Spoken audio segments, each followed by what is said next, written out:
매일 성경 묵상 나눔입니다. 2024년 7월 4일 목요일입니다. 예레미야서 27장 12절에서 22절을 묵상합니다. 본문을 읽습니다. 내가 이 모든 말씀대로 유대의 왕 시드기야에게 전하여 이르되 왕과 백성은 바벨론 왕의 멍에를 목에 메고 그와 그의 백성을 섬기소서. 그리하면 사실이라. 어찌하여 당신과 당신의 백성이 여호와께서 바벨론의 왕을 섬기지 아니하는 나라에 대하여 하신 말씀과 같이 칼과 기근과 전염병에 죽으려 하시나이까? 그러므로 당신들은 바벨론의 왕을 섬기게 되지 아니하리라 하는 선지자의 말을 듣지 마소서. 그들은 거짓을 예언함이니이다.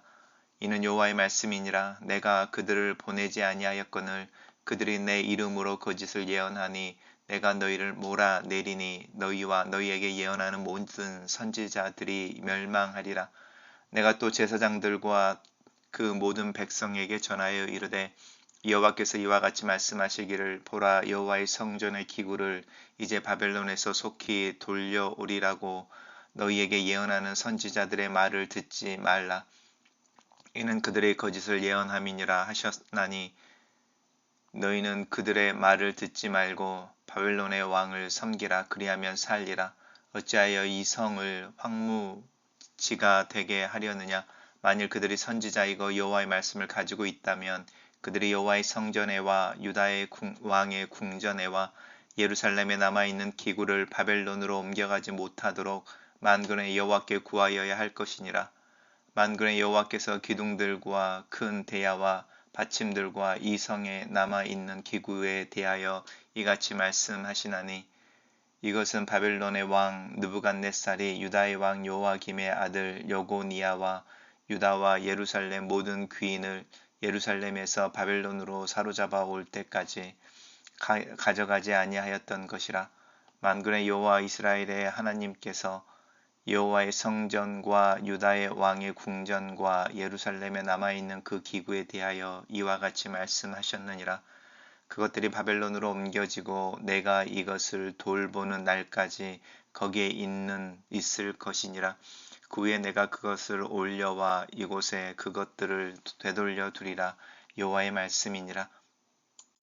오늘의 본문은 계속해서 이제 거짓 예언에 속지 말 것에 대해서 예레미야의 예언을 담고 있습니다.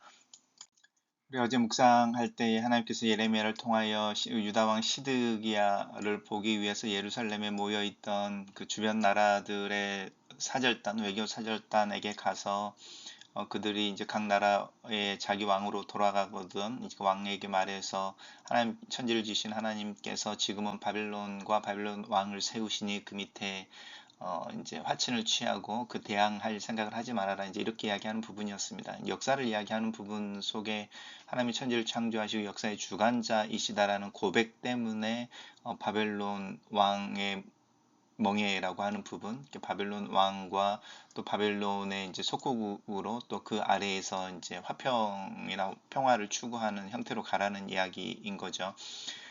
오늘 본문에서는 이제 유다 왕 시드기야에게 동일한 메시지를 전합니다. 그래서 그대로 하지 않으면 칼과 기근과 전염병에 의해서 죽게 될 것이다. 하나님의 심판이 있을 것이다. 이제 이렇게 이야기하는 부분이고요. 그래서 이제 당신들은 바벨론 왕을 섬기지 아니하게 되리라는 선지자들의 말을 듣지 말아라. 왜냐하면 그 선지자들은 하나님으로부터 보내심을 받은 자들이 아닌데 하나님의 이름으로 거짓 예언을 하고 있다. 이렇게 경고하고 있습니다. 그리고 이제 그들이 이야기하고 있는 거짓 메시지가 나오는데 여호와의 성전의 기구들을 이제 바벨론에서 속히 돌려오리라 이렇게 이야기하는 부분이죠. 여호와의 성전의 기구가 바벨론에 있다는 뜻이잖아요. 그래서 이제 시드기야가 남유다 왕의 마지막 왕인데 우리가 잘 알고 있는 것처럼 히스기야 때에 히스기야가 이제 하나님의 은혜로 병이 고침을 받고 또 하나님을 잘 섬기는 중에 이제 하나님의 은혜 가운데서 그 당시에 그 아시리아의 왕이었던 사네립과 좋은 관계를 맺고 뭐 이제 이렇게 가는 상황 속에서 이제 예루살렘 성전을 열어서 거기에 있는 모든 그 하나님의 성물들과 또 하나님께 예배드리기 위해서 이렇게 있던 기구들과 또 거기에 들어있는 여러 가지 예물들을 보여줌으로 말미암아 이제 교만함을 드러내는 거죠. 그래서 북이스라엘이 멸망할 때에 남유다도 사실은 이 사내들에 의해서 침공을 받게 되고 예루살렘 성전에 있던 기구들이 이제 약탈을 당하게 되는 거죠. 그래서 이제 그 기구들이 바벨론에 있는데 하나님께서 이제 이것들을 돌려보내고 유다의 이제 평화와 또 강대하게 하실 것이다라고 하는 부분에 대한 거짓 메시지인 거죠. 그런데 이제 하나님은 예레미야를 통해서 바벨론 왕을 섬겨라. 그리고 그러지 않으면 이 땅이 황무지가 될 것이다. 그리고 여호와의 성전이 돌아오는 때가 있긴 한데 지금은 아니다. 이런 이야기합니다. 이스라엘 하나님 여호와께서 그 여호와의 성전과 유다 왕의 궁전과 예루살렘 남아 있는 모든 기구에 대해서 이같이 말씀하셨는데 그것조차도 바벨론으로 옮겨져 가버리게 될 것이다. 그리고 이것을 돌보는 날까지 거기에 있을 것이다. 이제 하나님께서 이스라엘을 회복시키시는 날, 그 날은 하나님의 때예라고 하는 거죠.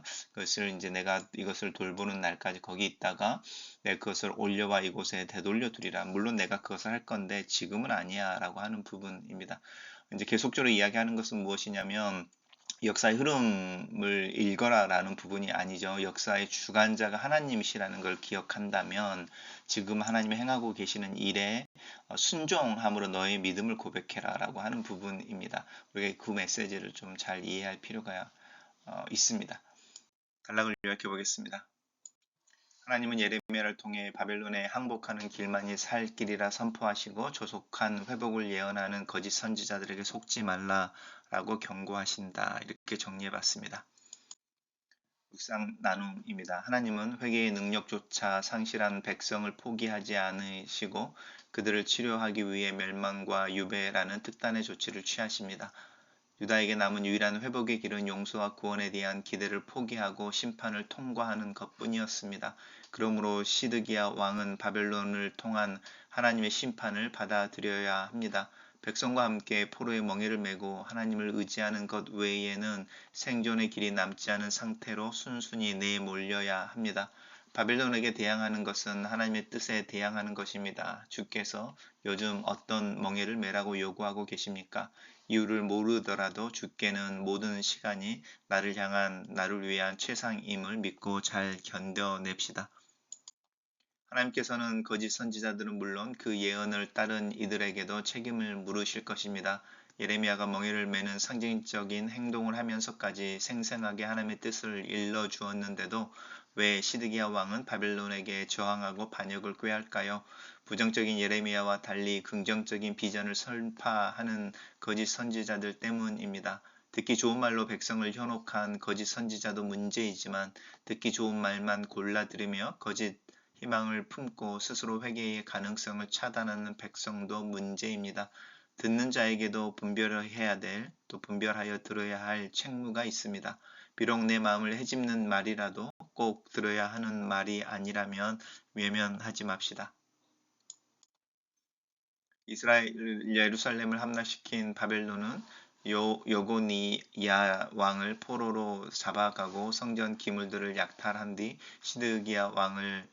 시드기야를 왕으로 세웠습니다. 예레미야가 예언한 하나님의 심판이 상당 부분 현실화가 되었음에도 불구하고 시드기야는 예루살렘은 결코 멸망하지 않으며 빼앗겼던 성물들도 머지않아 되돌아올 것이다 라는 거짓 선지자의 희망 가득한 말에 기대를 걸고 있었습니다. 장밋빛 희망의 뼈 아픈 회개가 필요한 현실을 가리고 있습니다. 심판을 수용하지 않으면 얼마 남지 않은 성전 기물마저도 빼앗기고 성읍도 황무지가 될 것입니다. 하지만 심판을 받아 마땅한 악행과 죄악을 인정하고 밑바닥까지 내려가 회개하면 희망의 날을 만나게 될 것입니다. 글로 쓰는 기도입니다. 인생의 낮은 곳에 처할 때도 거기에도 하나님이 계시는 것을 믿습니다. 이 믿음을 고백하는 순간이 오는 것이 두렵기도 합니다.